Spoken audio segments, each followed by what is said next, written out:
your period as the finance minister in Greece, about what's happening in Europe today, about your books and your ideas, but it all starts somewhere in your story. Can I start really at the very beginning with your formation in Greece, your intellectual formation, your cultural formation? Let's kind of get a sense of who you are and where you come from. Tell us about the Greece into which you were born. I grew up in a dictatorship, a military dictatorship. It happened when I was 6. The tanks rolled on the streets of Athens and the rest of the country, and we descended into a dark 7-year-long cloud of fascism, effectively. Interestingly, my mother grew up in a dictatorship in the 1930s, so it's a recurring effect in Greece, or at least was. Fingers crossed. My father was born and raised in Cairo, Egypt, to a Greek father and a weird mother, in the sense that she was, I think she was of French descent, but she was raised by a Greek family, but had a French education, French Catholic education, and she was a feminist and an atheist and a general revolutionary of the French Enlightenment era. So my father had this multicultural background, which rubbed off on me. To cut a long story short, it was a very interesting time, in the sense that there was the combination of the darkness of the dictatorship, the extreme hope that only a dictatorship can create. Why am I saying that? Because when you live under a military dictatorship, you can identify the villains.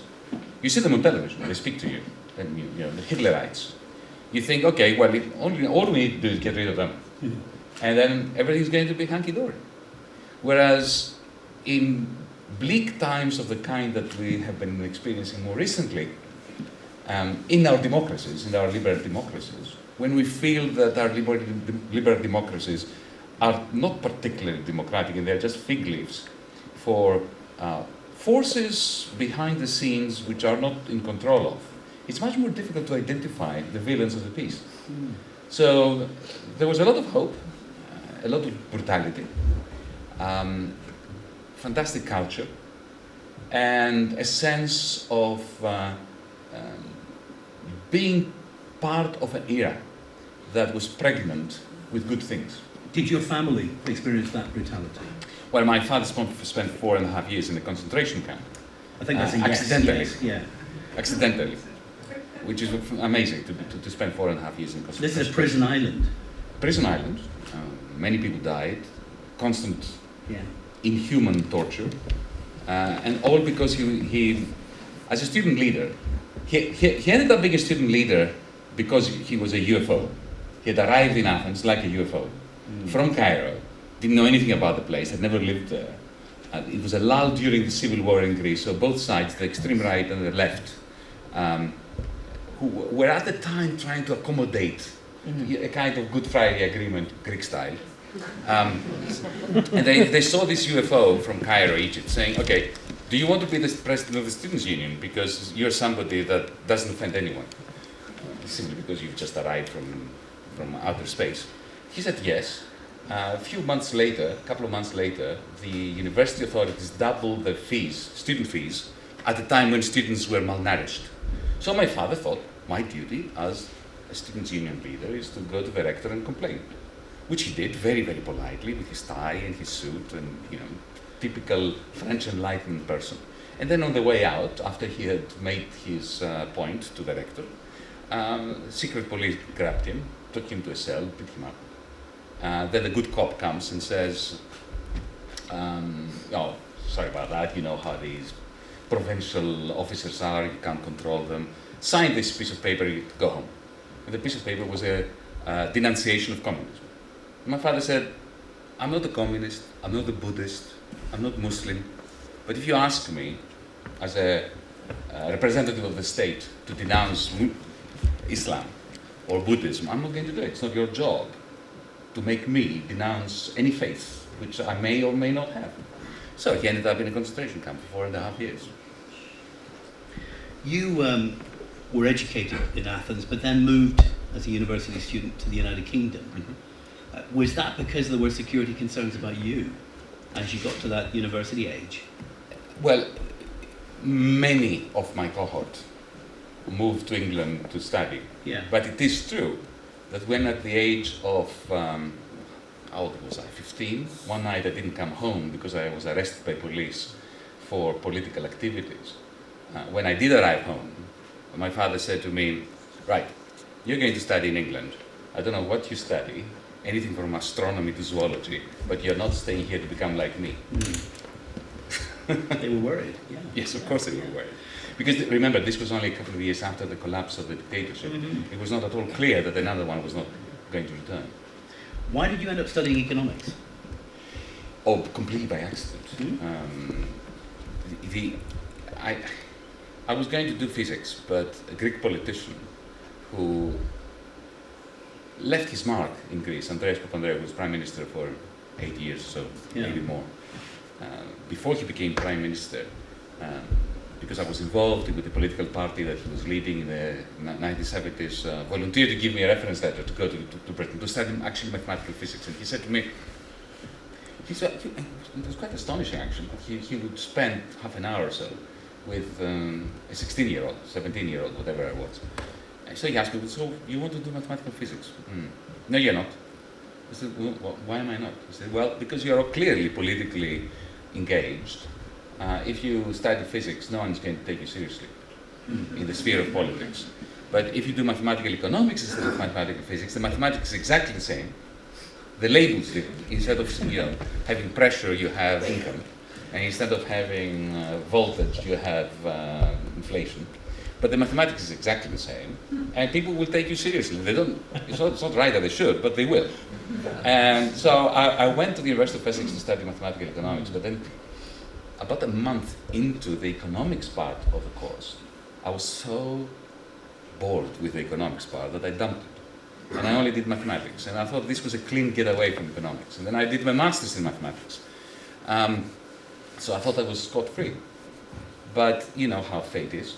Actually, the reason why I ended up in economics, I'll tell you what the reason is. I just thought about it. The reason is we did not have digitization in the internet. He's an economist. We didn't have the internet then, you see. Because it was only by accident that I did a PhD in economics. And I'll tell you what the accident was. I was at the University of Birmingham library late at night. I think it was July 1982. And I was trying to find a topic to do my dissertation as a mathematical statistician. And it was late at night, and I made a mistake. Instead of going to the third floor of the library, I went to the second floor. And in the quasi-darkness of the building, I ended up picking up a volume which I thought was a statistics journal, but it was the American Economic Review. And I, out of curiosity, I opened it up, and there was an article in there, an academic article, scientific paper, which was claiming to prove that trades unions are dumb and employers are smart, mathematically and statistically. I thought, I need to read this. Next morning, I saw my advisor and I said, I want to take this apart, can I? He said, yeah, fine. So I started looking at the mathematics and statistics of it.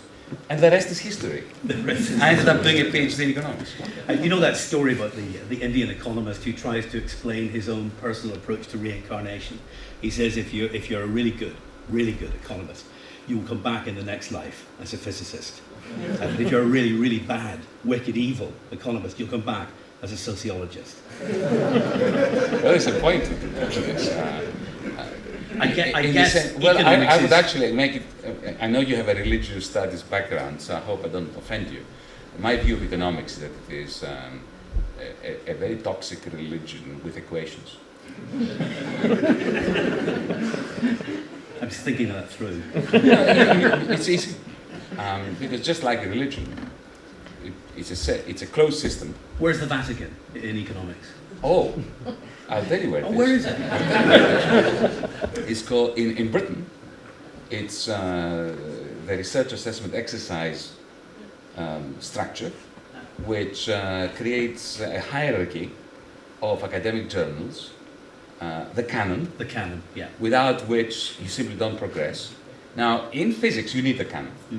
because there is something called nature, which doesn't give a damn about our theories concerning nature, and therefore it acts as an arbiter of our theoretical models. So if I come up with a theory and then the application of the theory is an aeroplane that doesn't fly, my theory gets junked. Yeah. But in economics, no theory gets junked, because every theory can explain the facts after the event. And therefore, like any religion, there is no empirical observation that can shoot it down. Therefore, this is yeah. Is there any phenomenon that would ever persuade a Christian, a Muslim, or a Buddhist that they're wrong? No. Not a well. Whatever happens can always be explained within the canon. So that's just like economics. And the proof of that is that no economic theory has ever died. There's always some economist somewhere who believes in it. Now, whereas, in physics, the Aristotelian physics, I don't believe there's any physicist who believes that the Earth is flat and the 5 elements are earth, wind, fire, whatever. I don't know if it's true, but they say that in economics is the only discipline where 2 economists can share a Nobel Prize for contradictory claims. And claim, in one of them, thinking that the other one is a charlatan. And they share the prize. Gosh. But it's precisely because of this. Have you considered meteorology as a better discipline? Maybe forecasting the weather might be more better. Of course, it is a better discipline. It is a discipline. Economics is a sham. But economics is the language in which politics is narrated, and therefore economics is extremely important, because all the decisions that determine your life, my life, our life, is couched in the language of economics. It's the reason why Voltaire had to know the Bible better than the bishops. So let's come to the politics. I know you don't like this question, but you have described yourself as a libertarian communist. Yes, a contradiction. It's a contradiction, but let's break it down a bit and explore the contradiction. Why libertarian? Well, because I dislike authority. I dislike the state. I dislike people telling people what to do. And I think that this is a very healthy way of being. At the same time, we need authority, we need hierarchy, we need to organize society in a way that makes life more tenable for the majority. And I think it is important to maintain both. To maintain a healthy disregard for authority while trying to organize life in a manner which makes sense. So, but you see, I don't think this is a unique position. I'm not claiming any innovation here. Take Karl Marx. Marx clearly disliked the state in the sense of being very skeptical about the capacity of states to be in tune with human liberty and ethics. But at the same time, he believed that it was an important instrument to get us to the stage where we would need it. And he advocated that in the good society, the state would wither. Now, that sounds very much like a libertarian communist. So I'm not claiming any... A small state, a diminishing state, no state. Well, Star Trek. Think about it. Star Trek. You're not doing the Star Trek joke again, are you? It's not a joke. All right, go for it. It's the idea of communism. I'm a Trekkie. Why? Because, not that they are great pieces of art, but think about it. Fantastic technology, non-working. You have a hole in the wall providing you with anything you need. Food, clothes, whatever. You have the replicators doing all the work for human beings. And human beings can have philosophical discussions about the meaning of life, exploring the universe, and whatever conflict they have is about the interesting aspects of life. So technology is a liberator, but whether it works as a liberator as opposed to an oppressor depends on politics and whether we are democratic and capable of sharing the great stuff that machines can do for us, instead of becoming their slaves. Obviously, writers like Marx were influential on you as you grew up. Who was influential in the world around you in shaping your political perspective in your 20s when you were kind of forming your mind? Well, my family to begin with. I mean, my mother was a woman who started life as a proto-feminist in the sense that she went against the grain. She was the first student of chemistry at Athens University. When she entered the chemistry school, she was the first female student. She faced immense opposition that came in a variety of forms.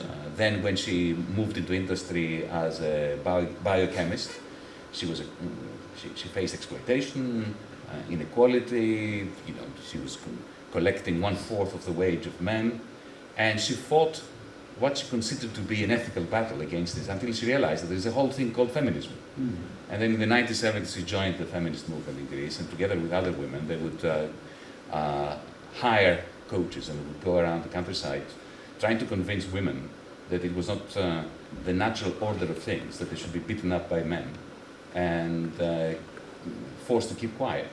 So, when you have a mother like that, and a father who spent 4.5 years in a concentration camp because he would not denounce something he didn't believe in. Amazing. That's a pretty good influence to begin with. I would say so. Yeah.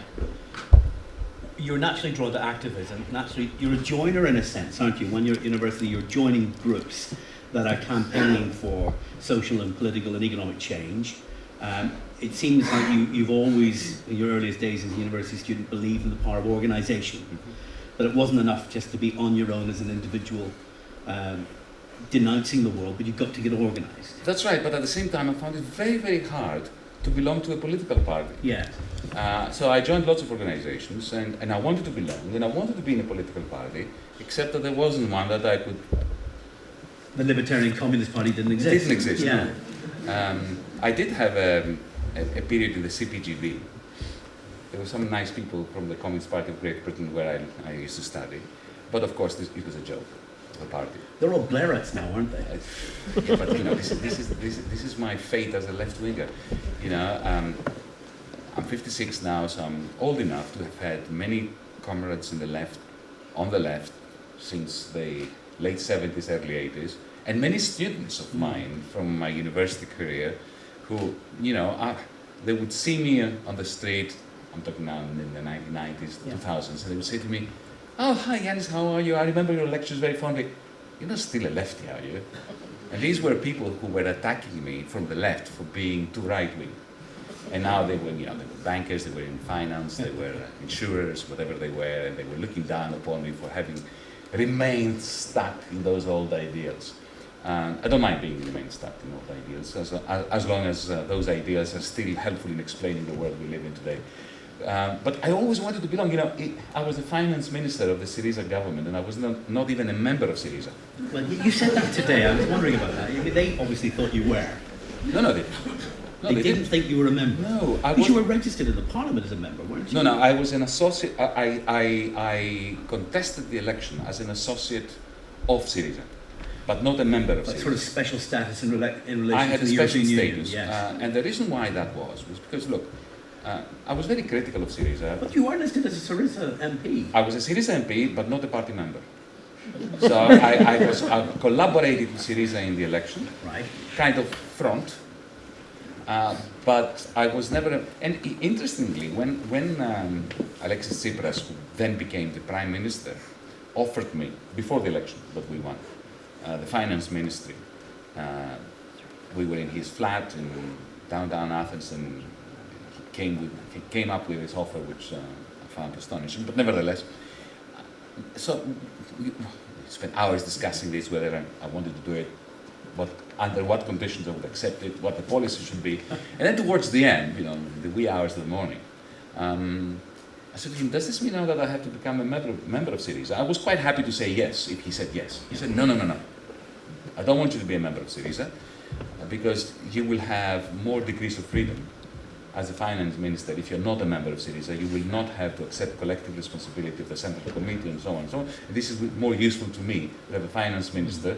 In other words, somebody I can blame for things, given that he's not a member of the party. Did he honour that in the end? Yes, he did honour it. He blamed me for everything. Or he allowed others to blame me for everything while he kept quiet. Before, we're jumping ahead, but before we get to this point where you're getting into politics in one form or another with Syriza, you travel around the world, but you live in the United States for a while, teaching in Seattle, teaching in Texas at the University of Austin, University of Texas. Don't forget the 12 years in Sydney, Australia. I was going to mention that you were in Sydney, you were in Cambridge, you've been in Essex, you're traveling around a lot. As you're traveling, are you putting together a perspective on how the power dynamics of the world actually work, how the economics of the globe actually work? What hangs together in all of that? Well, that's the whole point, isn't it? We have been living in a globalized world ever since we left Africa as a human species. And there's no way of understanding the here and now unless we understand the past and the global. My peripatetic existence has a number of explanations and motivations. But yes, I always wanted to gain a perspective from different parts of the world.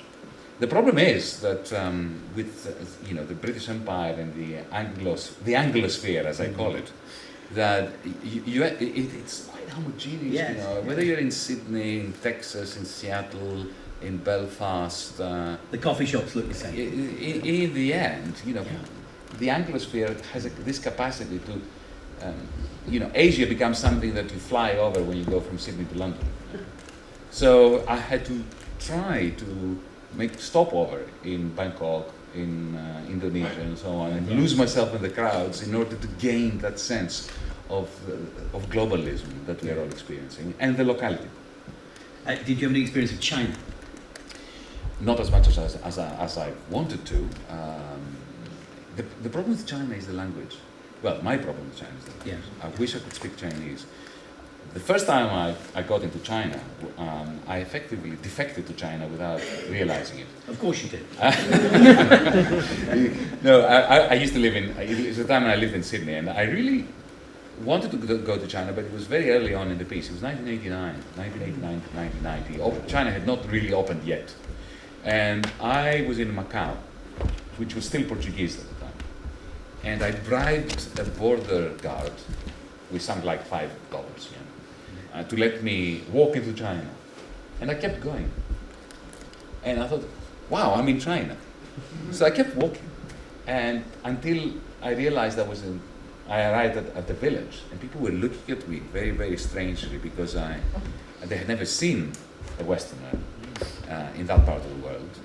And I just felt that this was a country that I dearly liked to understand, but which I was absolutely incapable of understanding because of the language barrier. But nevertheless, I tried. So I got on a train, and I didn't know where it was going.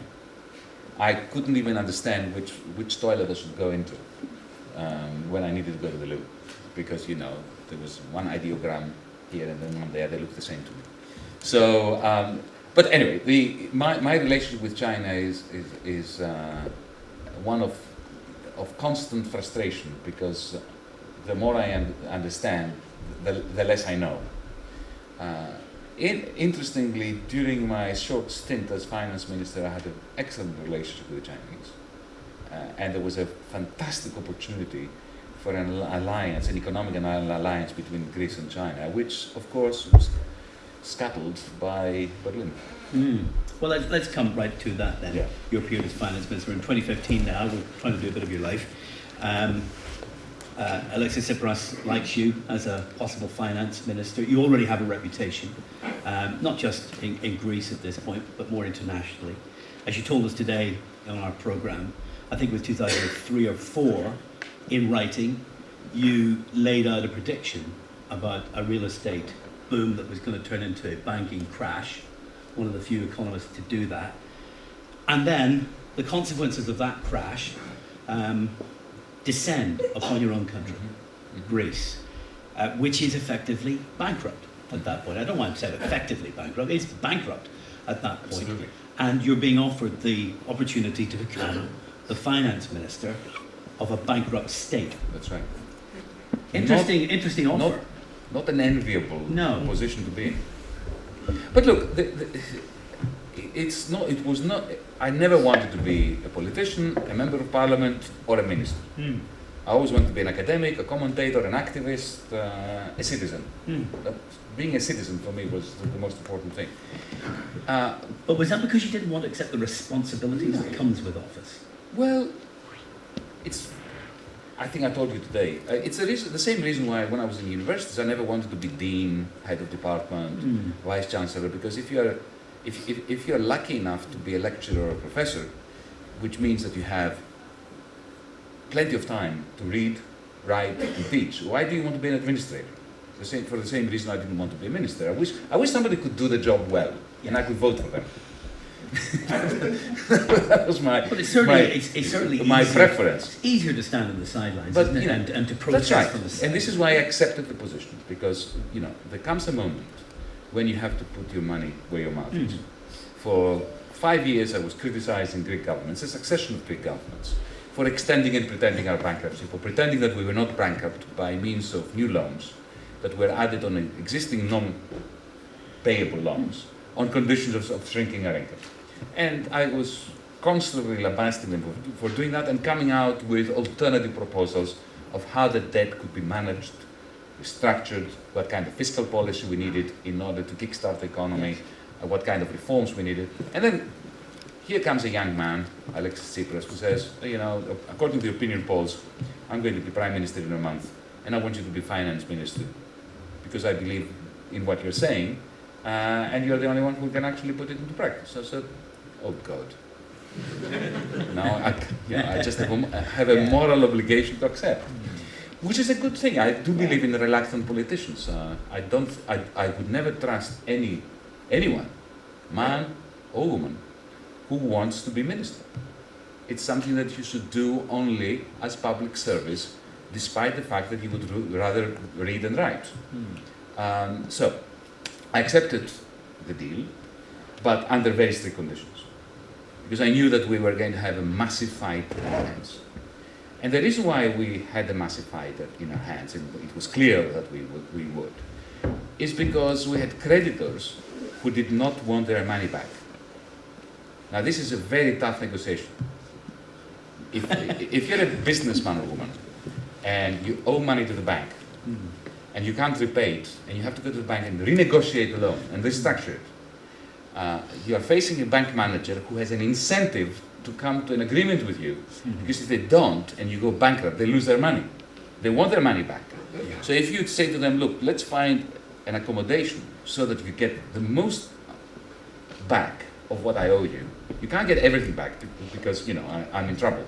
But let's organize our affairs in such a way that will return to you the most that you can get back from my operation. So help me grow my business so that you can get most of it back. They have an incentive to say, okay, let's do it. And then you negotiate on the particularities of the restructure. But when you have a creditor who really don't care about their money, because it's not really their money, it's taxpayers' money. But what they care about is teaching the people of Spain, the people of Italy, the people of Ireland, a lesson that if you dare elect somebody like Varoufakis, okay, you're going to get seriously clobbered. Then it's very, very difficult to have a conversation with them that seeks common ground on the basis of mutual advantage. Now, the academic in you probably approached these negotiations in this period in your life thinking, this is about ideas, this is about mathematics, this is about the numbers, it's about logic and rationality. And then you discover that politics isn't actually about those things. It's about something, a different kind of dynamic, about power, about influence. No, I didn't discover it once I was in office. I knew it so before. So you knew that's what you were... Did you know you were going to defeat them? No, I didn't know we were going to go to defeat. Look, let me put it this way. I knew exactly what you said, that this is not about mutual advantage. It was not about an economic problem in search of a technological, technocratic, objective solution. That would be easy. It was a power play, that it had to do with a demonstration effect hitting us so that the Spaniards would learn their lessons and not vote for Spain's Syriza called Podemos. I knew all that. And remember I told you that when Tsipras and I had this conversation, we actually had it many times. The final one was in November 2014 when he offered me the finance ministry. What I said to him was more or less what you're saying. I said, look, the moment we get elected, if we get elected, we're going to receive a telephone call from the European Central Bank telling us that unless we ditch our program and unless we do as we're told, they will close our banks down within a month. This is the first thing, the power play.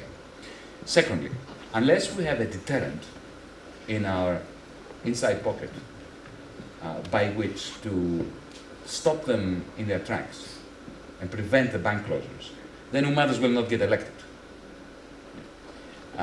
The deterrent has to take the form of ABC, counter threats, retaliation. If you close my banks down, I will firstly haircut the bonds of the Greek government that you own and therefore create serious problems for your quantitative easing program throughout the Eurozone.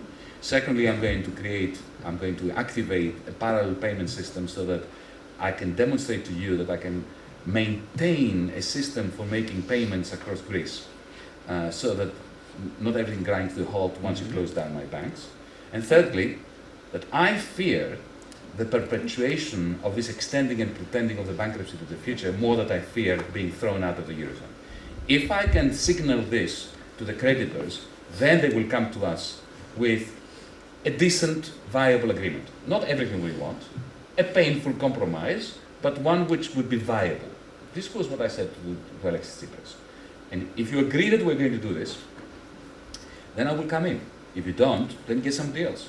He agreed. But the reason why we were defeated was not because it was predetermined.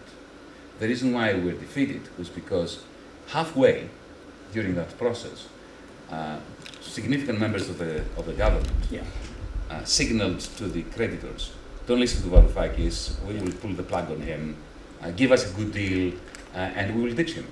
And of course, at that point, they were toast. I didn't care about me personally, I wanted there to do a job for them. But they undermined themselves by trying to cut a deal with the creditors behind my back. That's the painful truth. Well, some of them give a different account, don't they?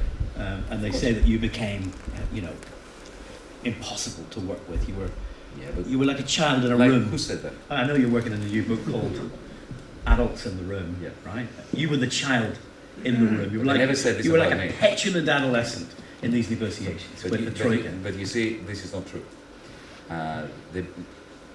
In all the conversations I had with people that mattered, and I'll name names, Christine Lagarde,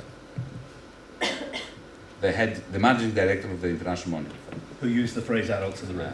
Yes. Wolfgang Schäuble, the German finance minister.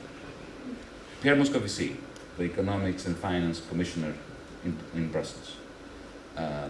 These were the people that I was negotiating with. Paul Thompson, the IMF's Europe desk chief. Not one of them ever said to me that what I was telling them was wrong. That there was a flaw in my argument. Not one of them.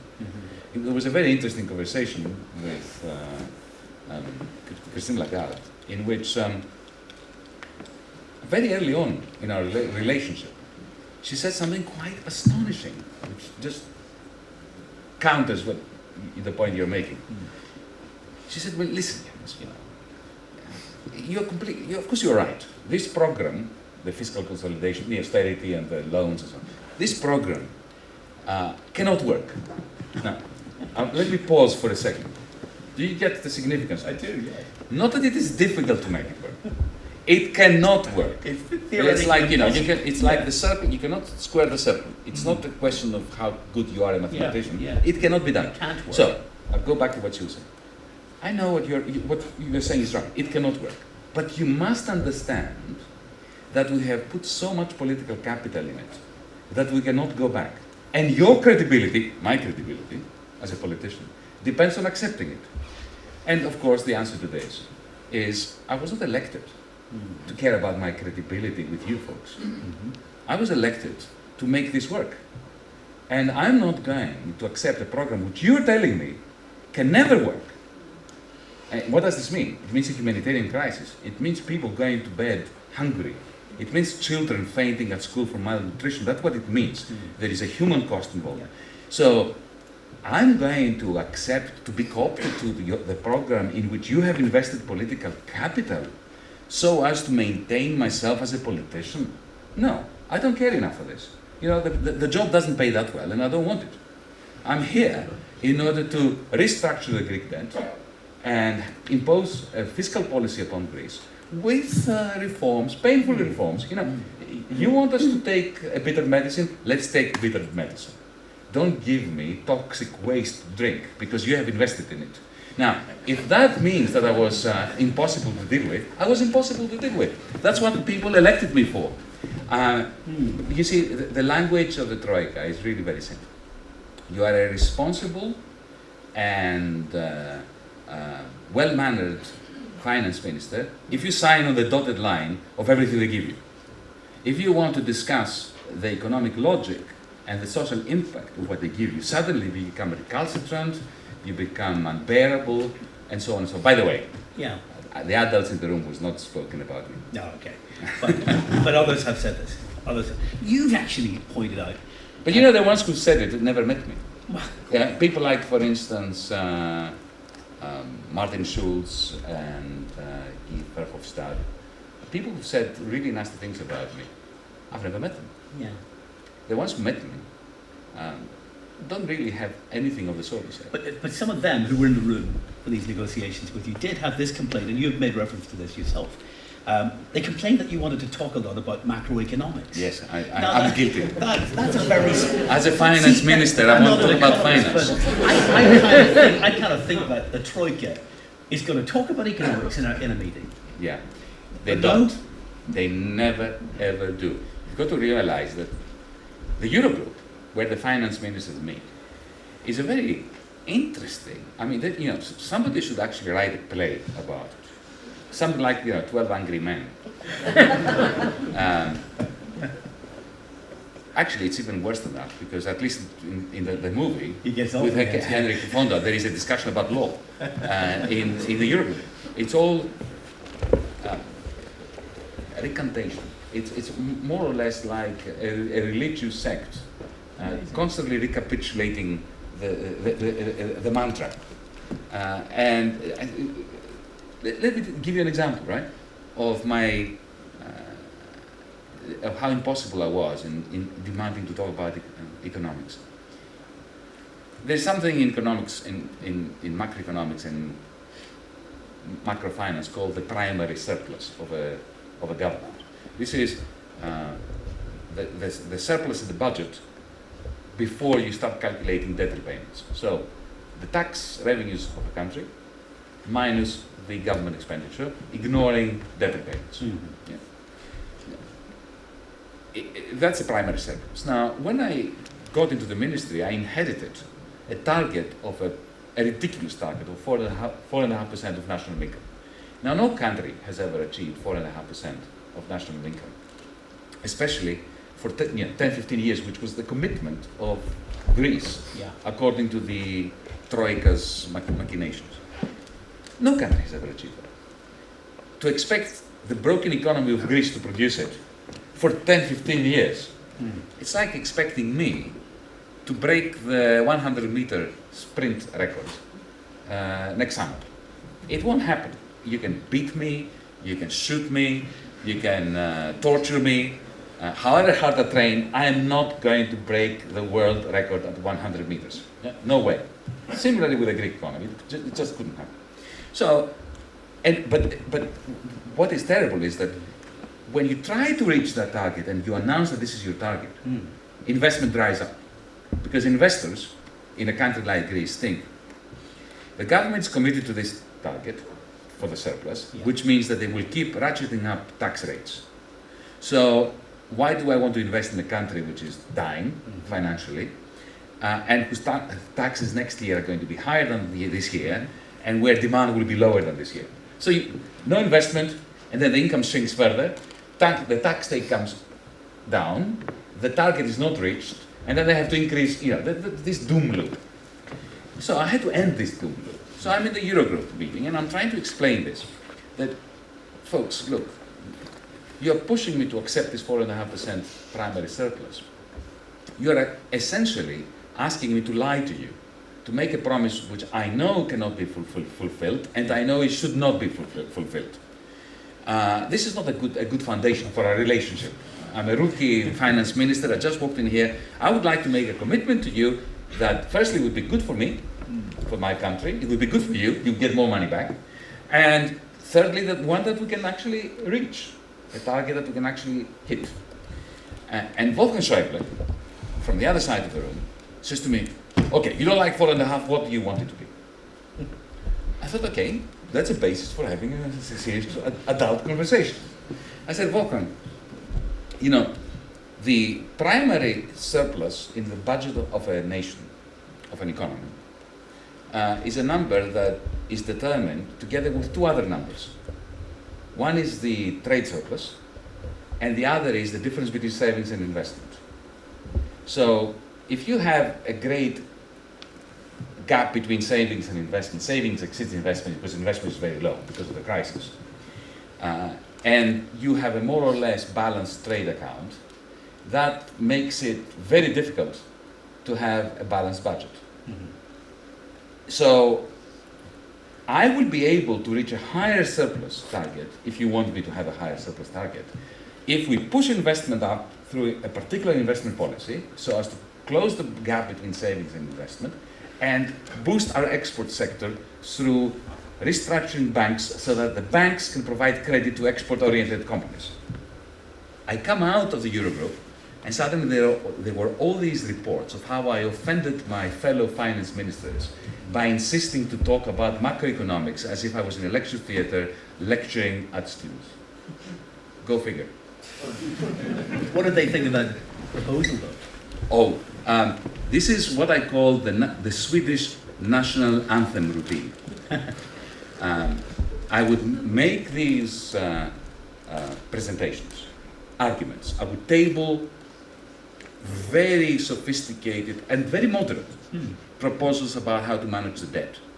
I would make the presentation and I would look at the blank stares, the blank faces of fellow finance ministers, and I would feel that whether I had made the presentation that I had made or sung the Swedish national anthem, it was exactly the same thing. How betrayed do you feel now by Syriza? Not at all.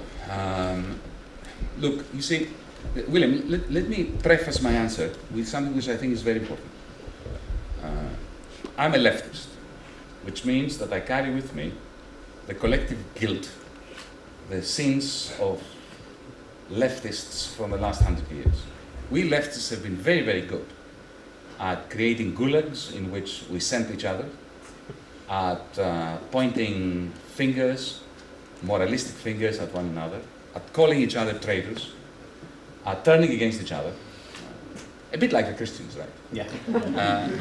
And I have determined and committed myself to not do this ever in my own political career, in my own personal life. Right. So I'm never going to say to Alexis Tsipras, you're a traitor. I'm not going to say to my former colleagues, my comrades, anything that can be construed as a denunciation. My father refused to denounce even people that he didn't believe in. So I'm not going to denounce my comrades and my friends. I've stated my very serious disagreement with what they did. I think they've betrayed themselves, because I think that what now my successor, Euclid Tsakalotos, is doing in the finance minister is soul destroying for him. Yeah. He was your deputy throughout all of that, wasn't he? Yes. I know Euclid. He's a dear friend, colleague from the University of Athens. I haven't spoken to him for a very long while, but I have no doubt that he's suffering, because of the things that he is signing up to. Yes, I've heard you talking about him, and you've said that he agreed with everything you would say during these negotiations. So I don't understand why he he's had to signing up to replace all you those there. things, but I'm not going to denounce anyone, and I'm not going to speak the language of denunciation. Yeah. They betrayed themselves. Oh, I have no doubt that they have. There is no way that they feel good about what they're doing, even if there is, human beings are fantastic at ex post rationalization. You can always find reasons for what you do after the event in order to justify what they've done. But deep down, our conscience keeps telling us things which make life very, very difficult when our deeds are in such conflict with our own beliefs. So right up to the present This day. was almost Christian, wasn't it? You're getting messianic actually at this point. But you're carrying the sins of the world in your own body. My goodness. Sort of an economic image of the crucifixion happening before our very eyes again. Bring us right up to date. You said, I think just to CNN just a couple of days ago, you used this phrase about the the European Union, that they proved yet again how good they are at being terrible. And that is where we are right now in your judgment in terms of Greece. Not just Greece, the whole thing. And the relationship. Look, ever since the global financial crisis hit in 2008, we have monthly meetings of the European Union leaders, the summits, Yeah. European Union Council meetings, and monthly meetings of the Eurogroup and ECOFIN. Every month we have an error compounding a previous error. It's a comedy of errors. Every time they've solved the crisis, they've come up with a fantastic solution to the crisis. Yeah. And then the next month, Yeah. they agree that the previous solution was bunk, so they come up with another fantastic solution. It is astonishing. I mean, history is going to remember the period between 2008 and 2017 in Europe as a magnificent demonstration of human frailty, of the capacity of politicians. You know, it's like watching King Lear. The audience who's never seen King Lear before thinks, my God, how can smart people make so many mistakes one after the other? Or, Macbeth, one crime perpetrated in order to cover up a previous crime. This is what Europe has been. You know, the crisis we've had in Europe could be solved very, very easily. Technically, it's extremely easy to solve. And Greece should not be a matter for discussion. It's like, imagine if in the United States, the great state of Delaware threatened the United States integrity, the integrity of the United States of America for 7 years, and it was constantly in the news. That Delaware this and Delaware that, and Delaware is going to blow up the United States. I submit to you that if that were the case in the United States, there would be something wrong with the United States, not with Delaware. So Greece is simply the brittlest part of the Eurozone, of the European Union. And the fact that it's constantly, it's a festering wound, is an indication, like the canary in the mine, that should remind Europeans that there's something profoundly wrong with the economic architecture of Europe, which the political class of Europe is failing to address, even though technically it would be quite straightforward to do. Is the European project doomed at this point? I mean, you could predict the crash. Can you predict the collapse of the European Union project? Well, again, allow me to preface my answer because I think it's also important. There is a profound difference between meteorology that you mentioned before and politics. Yeah. The weather doesn't give a damn about us. It will be whatever it will be. So we can indulge ourselves by trying to predict it. We can't change it unless it's climate change in the long run, but we can't change the weather in Belfast tomorrow morning, unfortunately. Unless you've got one of those. So we big can be Chinese scientific air about it. balloons, We you can do that. express. We can show our understanding of the weather pattern through predicting it well. Yeah, forecasting. But when it comes to the European Union, when it comes to the economy of Europe, when it comes to the politics of Europe, we are all participants. We are the creators of the phenomenon. Each one of us. We have a moral and political duty to take this responsibility seriously. We don't have the right to sit on our couch and make predictions. I mean, of course, we need to make predictions as well, but we have to take our fate in our own hands. This is what we're trying to do with DN, the Democracy in Europe movement. And this was my preface for saying that if you ask me to give you a cold prediction of what's going to happen to the European Union, as you just did, I will say to you that it's not looking good. The European project has been, even a year ago, you would go to any major European city and present a plan to save Europe. Skepticism would take the form of whether your plan was any good. Today, wherever you go, in Paris, in Berlin, in Belfast, a different kind of skepticism comes out. Should we try to save the European Union? Yes. So that just goes to show how advanced a stage of disintegration the European project finds itself in. But my view is that even though no one can accuse me of being a lapdog of the Brussels bureaucracy or the European Union institutions, they don't like me very much, as you know, as you said. I'm still determined to call upon everyone to try to save it. Not because it's lovable, not because it works well, not because it's humane, not because it's liberal, but because the disintegration of the European Union, of this terrible European Union, is going to have serious human costs throughout Europe, including here. Does Germany want Greece out? There is no such thing as Germany.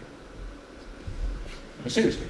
You know, we should never. I make a point. Does Wolfgang Schäuble? Schäuble wants Greece out. He wants Greece. But remember, any sentence begins with the word "the Germans" is wrong.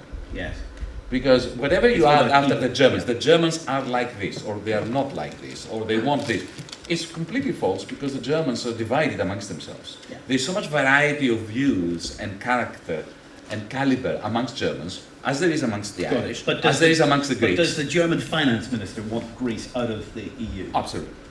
He does. How would that help from his point of view?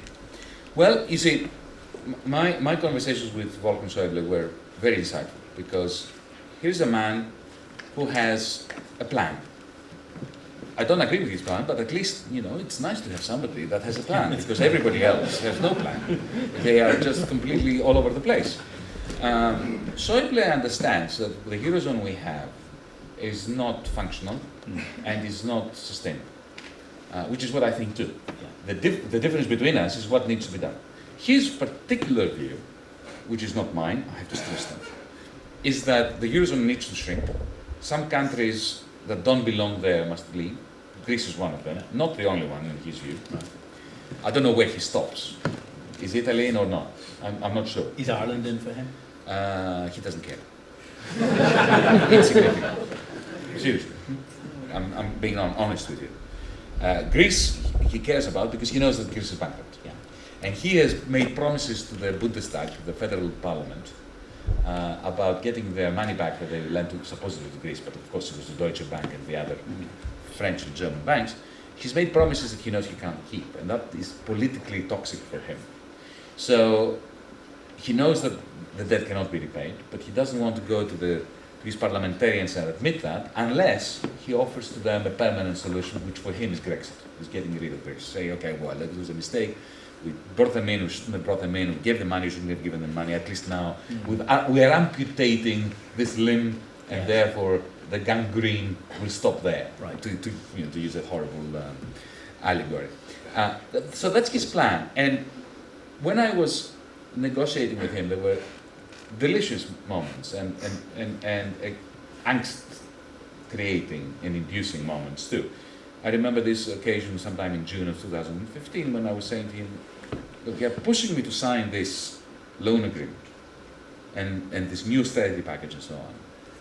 I want you to do me a favor. For 5-10 minutes, can we just pretend we're not finance ministers? Can I seek your advice? Because you've been in this business now for 40 years in politics, and I've been in it for 5 months. So I'd like, you're the elder statesman here. I'd like your advice. Don't tell me what to do. I want advice from you. There's a fundamental difference. And of course he understood the difference. And he said, yeah, okay. So I said, well, okay. I took the piece of paper and said, would you sign this if you were me? And he looked out of the window for a while. Yeah. It felt like a century to me. And he came back and he said, as a patriot, no. So I said to him, well, why are you making me sign it? And then he went into a soliloquy about how bad it would be for my people to sign this piece of paper that he was forcing me to sign. So all right, we agree. Now, why? And the explanation was very simple. The Eurozone is not sustainable, and his greatest fear was that the French economy is not sustainable, and he wanted control over the French national budget. So, for him, making us sign this piece of paper was a signal he was sending to Paris that they could expect no leeway from him. So we were collateral damage. So I said to him at some point, but Wolfgang, how do you feel about sacrificing a proud nation as collateral damage in your tussle against Paris? And to his credit, he said, not good. Not good. I want to help you. I want to give you huge help. Because your people don't deserve this. Get out of the Eurozone so that I can signal, that was the effective message, I can signal to Paris that the only way you can get lenience from Berlin is if you stop using the Deutschmark, the euro. The tragedy was that he didn't have a mandate to do it. I said to him, Wolfgang, what defined huge help? So we had a long discussion about it until I realized that whether I agree with him or not, and I didn't agree with him, he did not have a mandate to discuss Brexit with me from his chancellor. This is a tragedy in Europe. Henry Kissinger made the point succinctly a long time ago. When I want to talk to Europe, I don't know whom to call. So even if I agreed with Schäuble, Merkel would disagree. Then Draghi would disagree. It's what Theresa May is going to have to face. She thinks she's going to negotiate with Europe. She has another thing coming. There's no such thing as Europe. 27 Europes. Yeah. Not just 27 Europes. Because even within the country, in Germany, you agree with Merkel, Schäuble will find a way of undermining your agreement with Merkel because he doesn't like Merkel very much at all. And actually, you think Schäuble is one of the good guys in all of this because at least you get an honest. Good. Get an honest answer out of him. He tells you what he's actually thinking. But look, if I say to you, I'm going to murder you and do it, I'm honest. But no, I'm not trying to say anything bad about Wolfgang because I actually liked Wolfgang. And I appreciated the candor in our conversation. Do you want to revise your earlier answer about whether you were impossible in these negotiations? I was not all impossible. No, I just gave you an example of the kind of negotiation I had with Wolfgang to highlight the fact that I wasn't at all impossible. He himself said I wouldn't sign this piece of paper while trying to make me sign it. Who was being impossible? We were in an impossible situation. We were in a genuine tragedy. You know what a genuine tragedy is? Yes. When good people try to do good things, but the result is a catastrophe. And an inevitable one. That's Shakespeare, isn't it? Yes, the inevitability of it. But all of that makes sense. That critique of the power dynamics of the European Union and the different parts of it. All of that makes sense. What doesn't make sense to a lot of people on the left is why you want to parry with this. Why continue with this? You've been a scathing critic of the democratic deficit and of the financial craziness of Europe. Why put up with it? Get out. You'd be better off having a lot of nation states like your own proud nation doing their own thing with their own currencies, making their own decisions. Why do you put up with it? Why do you want to continue it? Allow me to answer in 3 different ways. The first one is... French, German and Greek. No, it's not a joke. A Frenchman, a Greek and a German walk into a pub. No, it's not like that. Seeing the same... Who ended up paying for the rhyme, that's what seeing the same question from 3 different angles. The first one, I'm addressing now left-wingers that ask me that question. And I will remind them of what happened in the 1930s. I would say to them, remember after 1929, the left was ecstatic that capitalism was collapsing. And it was a good thing that capitalism was collapsing because the good society, socialism, would emerge from its ashes. It didn't. Nazism emerged from its ashes. So the collapse of the European Union is not necessarily going to be the collapse of neoliberalism and the rise of a new progressive set of European nation states. The only people who will benefit from the collapse of the European Union are Marie Le Pen in France, the Alternative für Deutschland in Germany, Golden Dawn in Greece, UKIP in Britain. It's not us leftists that are going to... We're going to end up in the concentration camp again. And our countries are going to end up very miserable in a deflationary state like in the postmodern 1930s. That's the first angle from which to look at the question. The second one has to do with the difference between where you are and where you're going, the static versus the dynamic dimension of things.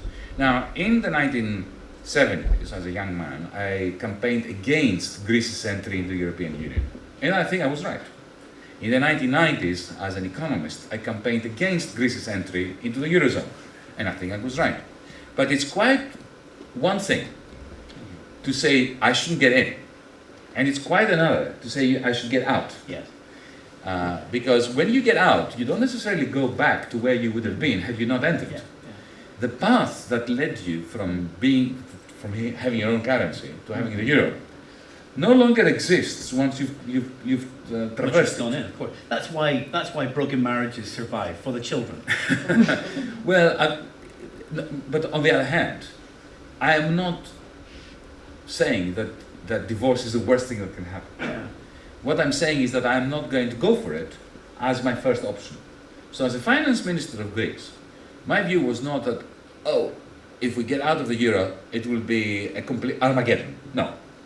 What I said was, there are three possible outcomes here. One is a renegotiated treaty with the Eurozone so that we can stay sustainably within the Eurozone. That was my first preference. I still believe that even though we shouldn't have got into the euro, given that we're in, the best outcome, the first best, would be a renegotiated program for Greece within the Eurozone. Yeah. Failing that, the worst thing that could happen was what has happened, which is an extend and pretend of the crisis, extending the crisis to the future, pretending to solve it by means of more loans, continuing the same thing. That was the worst possible outcome. In between would be Brexit. So the divorce is better than a very unhappy marriage. So I'm nuanced on this. Now, the third angle from which I would like to see it is, and again I'm addressing left-wing colleagues who are what we call Lexiteers. Yeah, the left exit. The left exit supporters. I say to them, when they say, the European Union is a neoliberal concoction, it's illiberal, it is a boss's club. A boss's club, a cartel. Of course it is. But remember, when the left rose in the 18th and 19th centuries as a radical challenge to the state, to the capitalist state that was emerging, to the bourgeois state, as Marx would put it. Well, our language, our narrative was not about dismantling the state. The anarchists believed that, but the left did. The left believed in what I call in and against, remaining within the institutions of the bourgeois state and trying to go against the way it functioned, against the interests of people, and turn the functioning of the state in favor of the masses. Now, as a patriot, it was always my duty to oppose my government when it was wrong. Yeah. And as a Europeanist, it is my duty to oppose the European Union from within and try to confront its establishment like the left always has done from within. So I don't think there is any contradiction in saying the European Union sucks, let's stay in and confront its establishment. Yeah, I hear this argument sometimes from gay Catholic priests who want to stay in the priesthood and try to change the Catholic Church, and then sometimes they realise it'll take 1,000 years before they might be acceptable as openly gay Catholic priests. How long do you give it before you give up? I don't need to give up because the European Union is going to give up on itself. It's doomed. It's doomed. The way, look, it's not what I used to say to my fellow ministers, and maybe annoyed them no end. I used to say to them that, look, in our government, yes, we are a radical left government, but we are staunch Democrats and Europeanists. You can have good partners in us if you agree to compromise with us in order to kickstart Greece and make our social economy viable. It would be good for Europe if the European Union shows that it can do business with a party like ours. We're Europeanists, but we're not accepting austerity, and we're not accepting the extending and pretending. They crushed us. Look, what's the result? The result is that the crushing of Greek democracy has wounded the self-image of Europe everywhere in Europe, and therefore it has given a major boost to the right-wing populists, which are now destroying Europe. I'm going to come to the audience right after this, but one final question before we turn to the audience. We've talked about Grexit, Legxit, the left exit, Brexit. Donald Trump thinks he's a kind of Amerixit. He thinks he is kind of the embodiment of the same unleashing of a sense of freedom that he interprets Brexit to be. Do you think Donald Trump and Brexit are two parts of the same narrative? Yes, I think I call it the nationalist international, and it's not just them. No. There is Le Pen in France, There is a very nasty party that's going to do very well in the Dutch election in the next few days. The Austrian presidency was almost won by one of them. Yeah. You have the illiberal Democrats, as they call themselves, in Hungary and in Poland. There is an international movement, the Trumpist, Le Penist international movement. But we must just take a step back from this phenomenon and look at it and place it in its historical context. 2008 was our generation's 1929. 1929, just like 2008, began with the Wall Street collapse.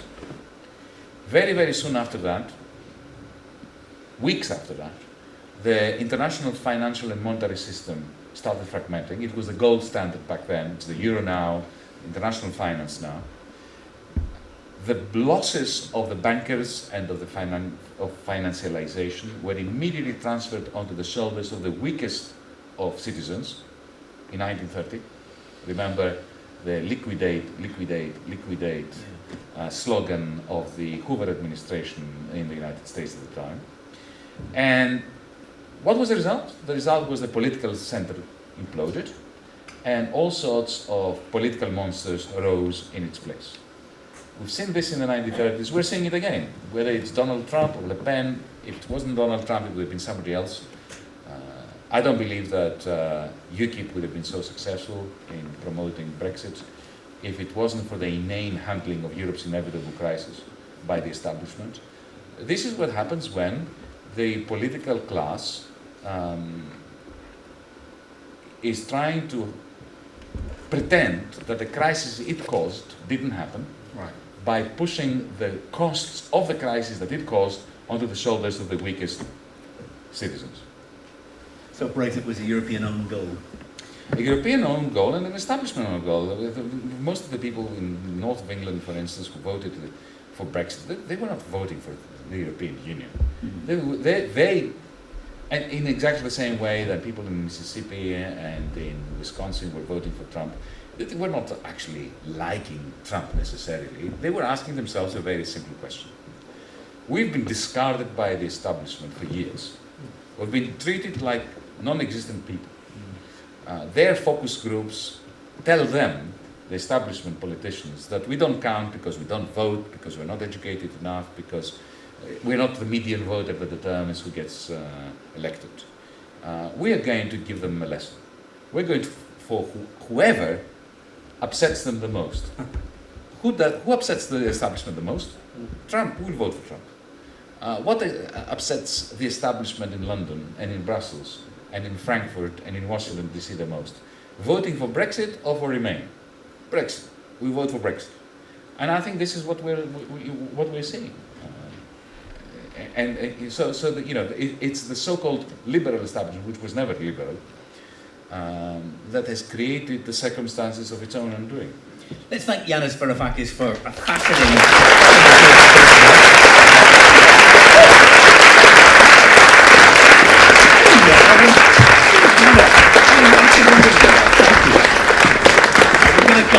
the question I was wondering about. We had glasses but no water, and I thought this could be a very interesting economics metaphor, couldn't it?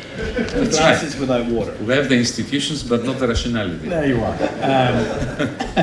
So I'll tell you what we've done. We've asked a few people, we've selected a few questions. That's not to limit us, it's just to structure the conversation a bit. Two of those people on my list, you're very welcome, have some water, are Rosa and I think Yanis, and I think they're in the other room. If you are in the other room, come back in here, guys, would you? I think you've gone to the wrong room. We're going to come to you in a minute. And we'll get the mics moving around, and I'm going to go to the first question. It is Michael Pierce. Where are you, Michael? There you are. Take it away, sir. So we're talking about democracy in Europe. What about democracy in Ireland? What do you think the consequences of pulling the north of Ireland out of the EU, despite the express will of the people here, because of the vote in Britain, will be? Well, don't forget Scotland. Yes, the Scottish are rather. Did you all hear that peeved. question, first of all? The consequences of pulling Northern Ireland out of the EU? Well, again, I'm going to preface my answer to your question and then answer it. The Democracy in Europe movement is not a think tank about Europe. It is about democracy in every community across Europe. Here in Belfast, in Derry, in Dublin, in Birmingham, in Lyon, in Patra, in Crete.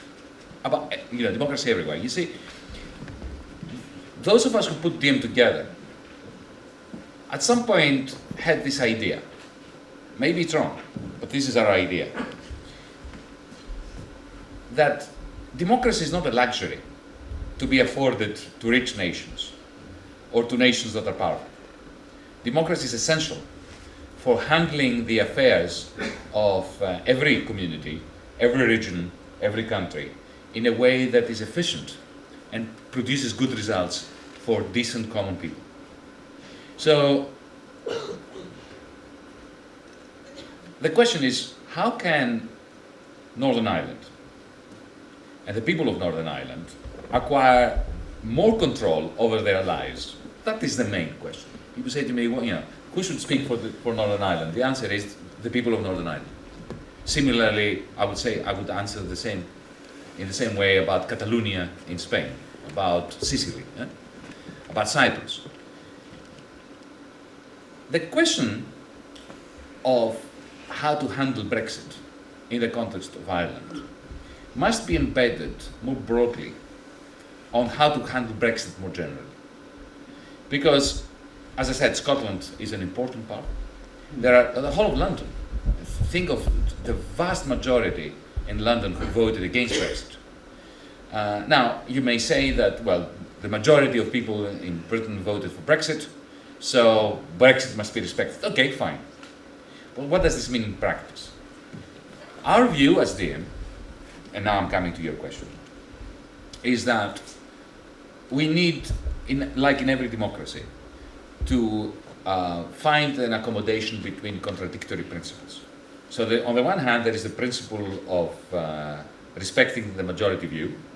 So Brexit won, and it has to go ahead.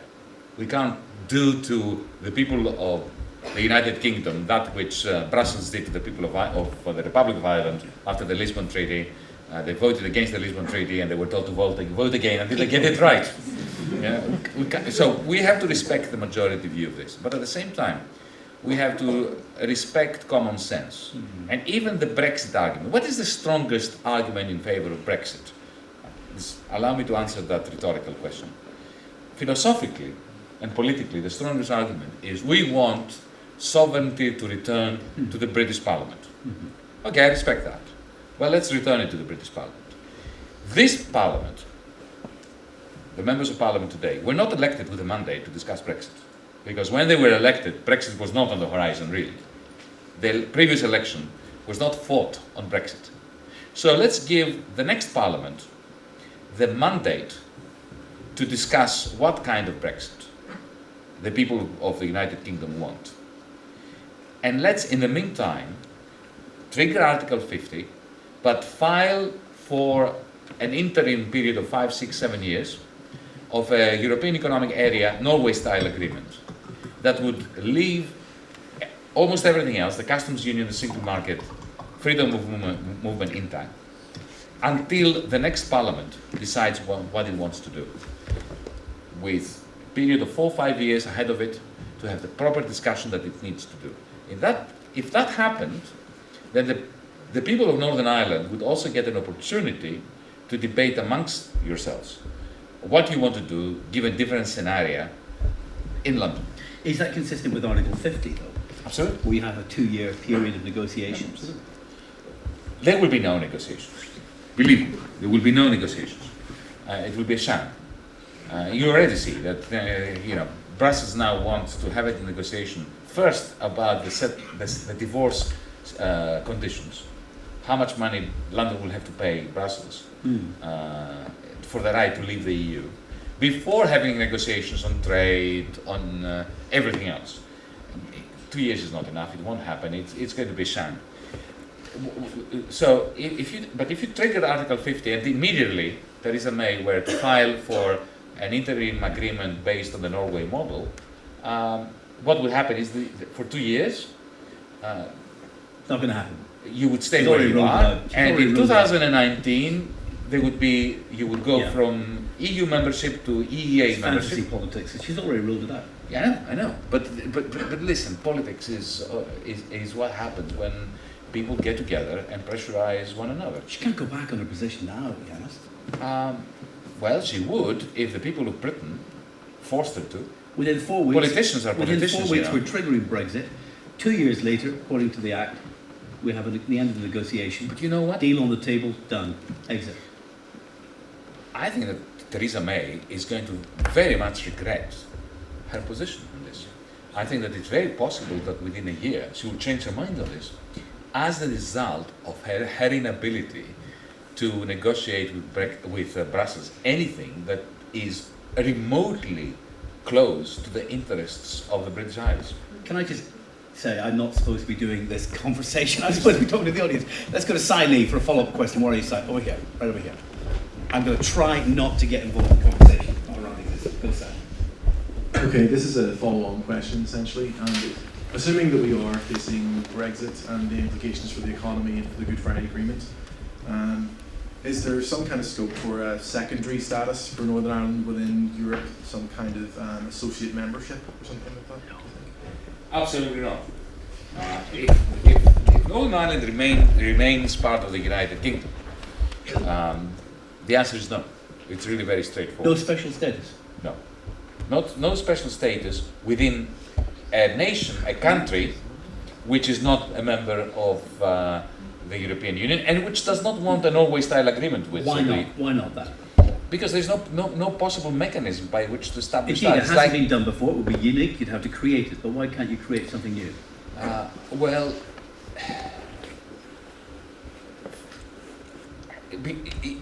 getting 27 countries to agree to a new treaty just for Northern Ireland is less likely than creating world peace, socialism, and everyone being told blonde and Swedish at the same time.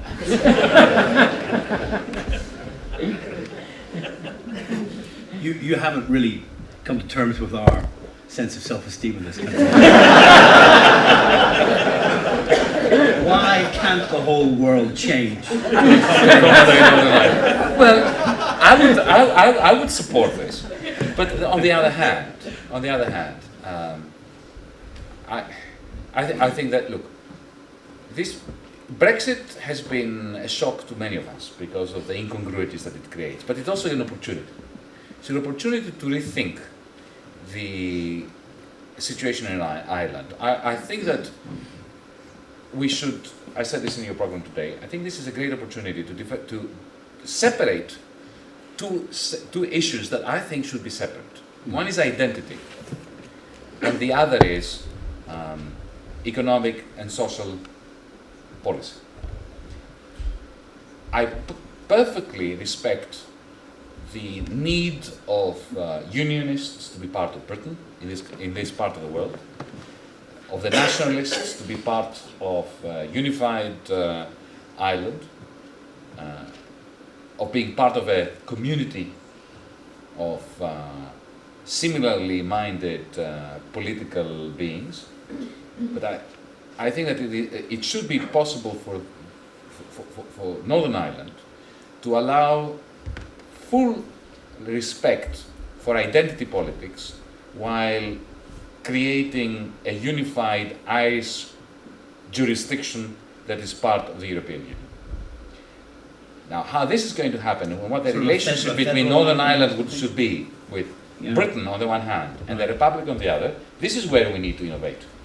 Gosh. I do not believe we can innovate by saying that a province of the United Kingdom is going to have a special relationship with the European Union just because this is what it wants. I don't believe that this is feasible, but what would be feasible is an innovation where Ireland as a whole has a relationship with the European Union and a complicated marriage both with London and with Dublin. Sharing the kids, sort of thing. Yep. Continue on. Well, I don't think that will be acceptable to unionists, of course, because I think you're suggesting something like a federalised relationship between Northern Ireland and Ireland, which would be very difficult politically for unionists to argue for. Well, let's call it something else. Let's not call it federalized. Well, you talked about innovation. Tony Let's Blair innovate. used to think that we could do politics here by just calling it something else. But that has ultimately, worked. the meaning of the words keep haunting us. Yes, I know, but the Good Friday Agreement is a very good example of how you can innovate yourself out of sectarianism. You actually think that is a more realistic prospect than what the SDLP, for example, is calling for, this special status, where Northern Ireland is treated as a special case within the current situation of the European Union. You think that's more realistic? Yes, absolutely. Because look, let's face it, that can only happen for Northern Ireland and not for Scotland. Scotland has had a greater majority for staying in the EU than Northern Ireland did. The Scots are adamant that they want to be part of Europe, and therefore I do not believe that it is feasible. And then also you have the problem of Catalonia, of the relationship between Madrid and all these debates. There has to be, let's not call it a unified island, let's call it an Irish jurisdiction.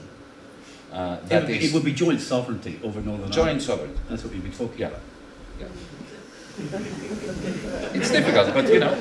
You have no idea how difficult that would be. Well, I do, because I come from a part of the world that understands sectarianism and understands civil war and understands ancient hatreds. Remember, we Greeks are very good at that. You don't have the monopoly of civil war. There is an island called Cyprus, which has a green line running through it, which has two communities, two religions, ancient hatreds.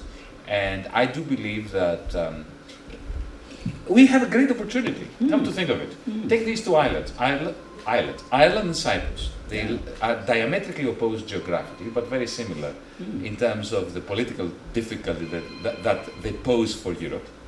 Now, once upon a time, the Germans and the Italians and the French and the Luxembourgians and the Belgians looked at us, the Irish and the Cypriots, thinking, oh, look at these crazies fighting with one another, this sectarianism, I mean, how primitive are these peoples? But now, the divisions of Cyprus and the divisions of Ireland are infecting Europe.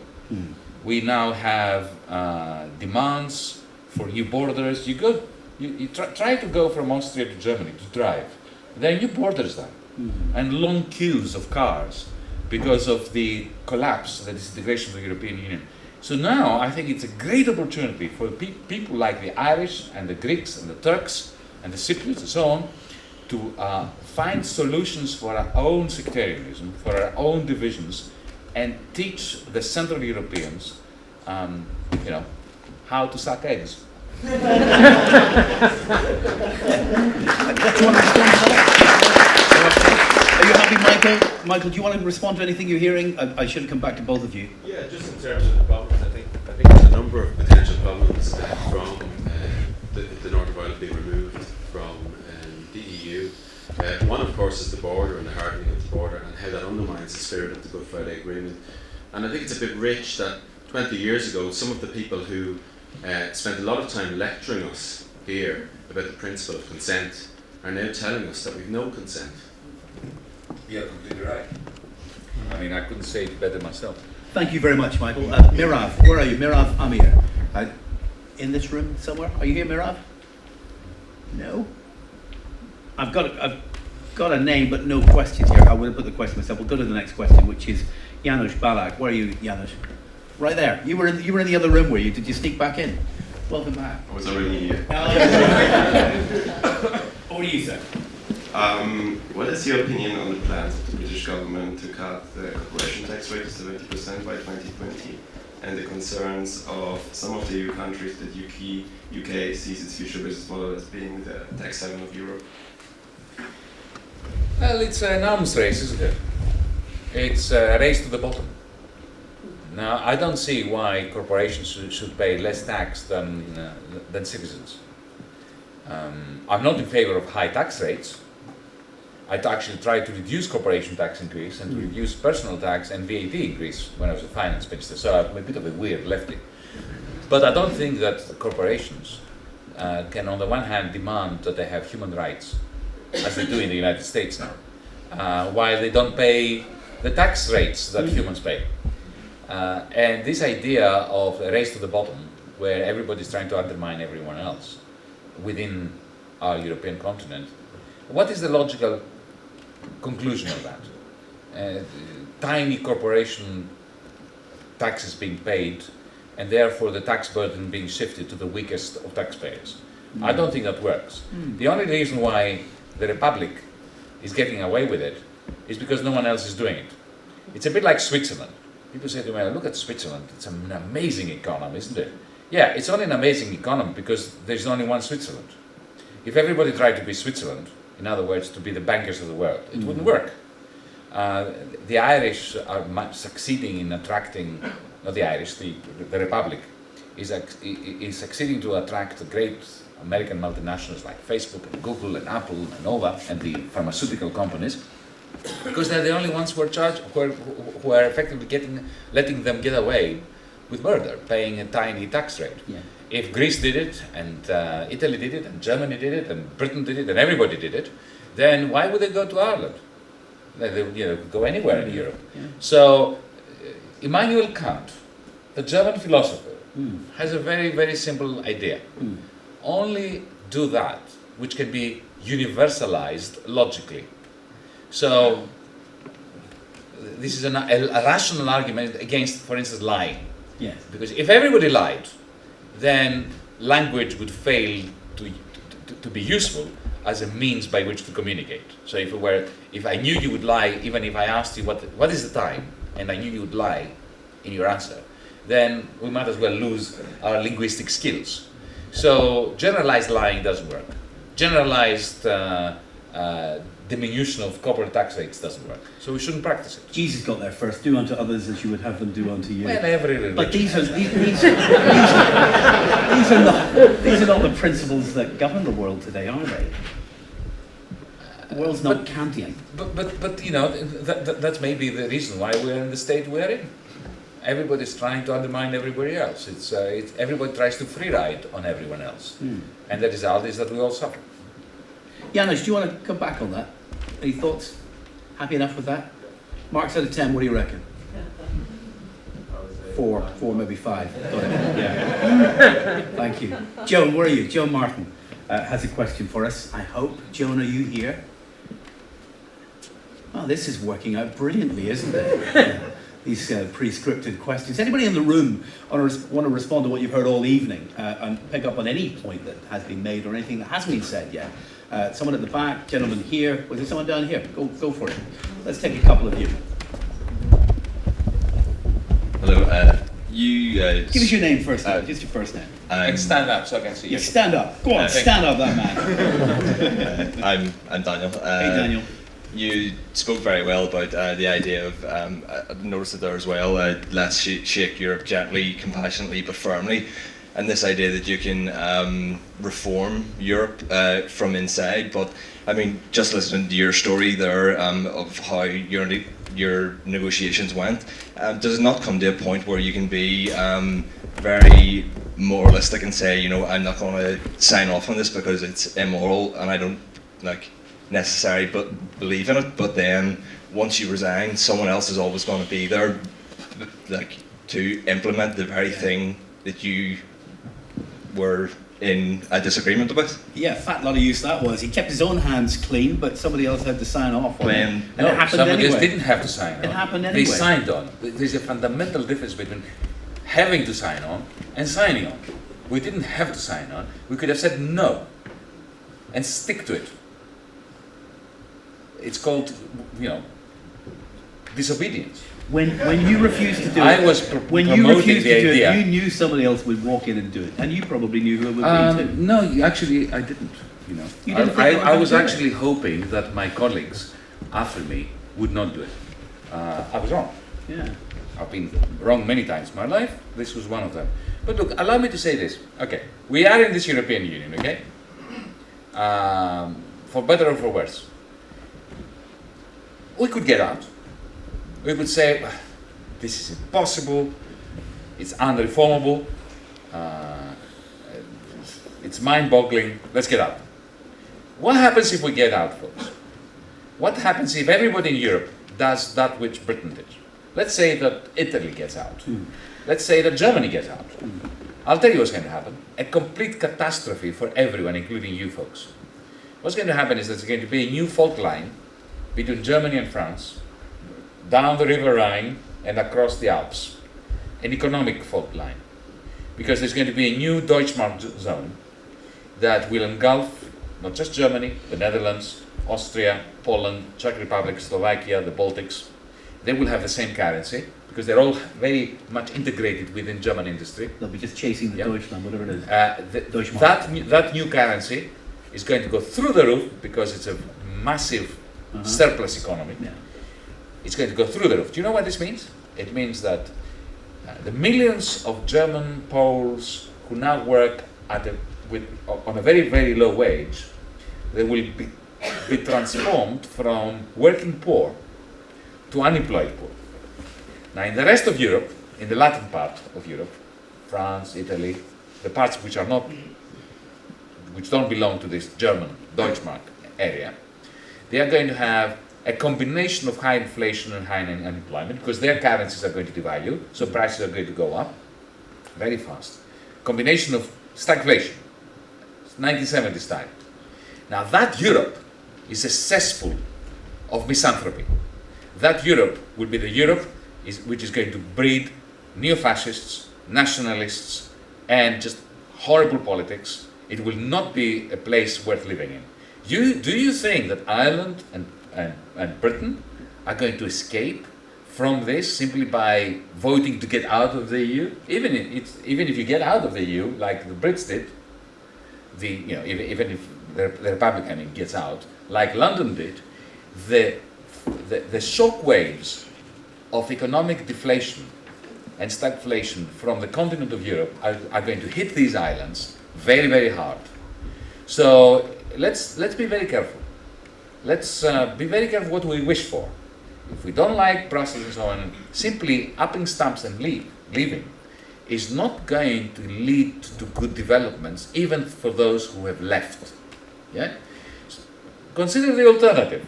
The alternative is what I was trying to do. I was telling George Osborne, for instance, at some point, the Chancellor at the time when I was in government. That's what you we were in ECOFIN together. With a leather jacket on. With a leather jacket. Yeah. Actually, I was telling him in Brussels when we would meet that we had a great opportunity, even though we came from different parts of the political spectrum, in ECOFIN to bind forces and to veto everything that was wrong in terms of policy proposals coming from the center of Brussels. We don't like it, we veto it. We have the right to veto it. If we did that, then other countries would join in, and some rationality would be returned. This is what I call, what I refer to governmental disobedience. Staying in, not saying I'm leaving, staying in and saying, you know what, I'm not signing anything until I see some reason coming from you folks in Brussels. Our countries, through their ministers and representatives in the Council, in ECOFIN, in the Eurogroup, we're going to veto everything. Let's please have a discussion about returning on the path of reason. Now, that is a lot better than saying, I'm going to pick up my stuff and leave. Leaving is not going to shield you from the postmodern 1930s that the disintegration of this terrible European Union is going to bring.